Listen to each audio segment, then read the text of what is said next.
Magandang hapon. Ngayon po ay araw ng Biyernes, June 7, 2024. Update po muli sa lagay ng panahon.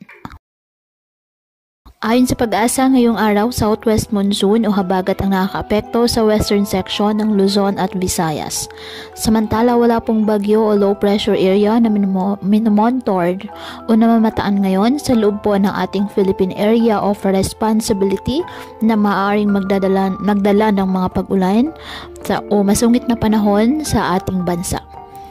Ngayong araw, dahil pa rin po sa umiiral na habagat o southwest monsoon, ang Metro Manila, Ilocos Region, Zambales, Bataan, Tarlac, Pampanga, Bulacan, Calabarzon at Palawan asahan na maulap na halangitan na may kalat-kalat na pag-ulan at thunderstorms.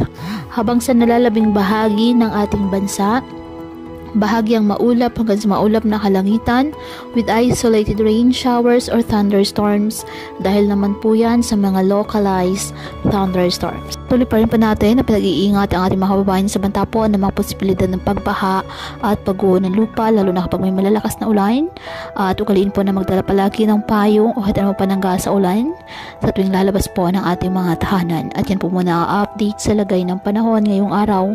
Muli patuloy po tayo na mag-ingat at palaging tandaan, God loves you. Stay safe and God bless.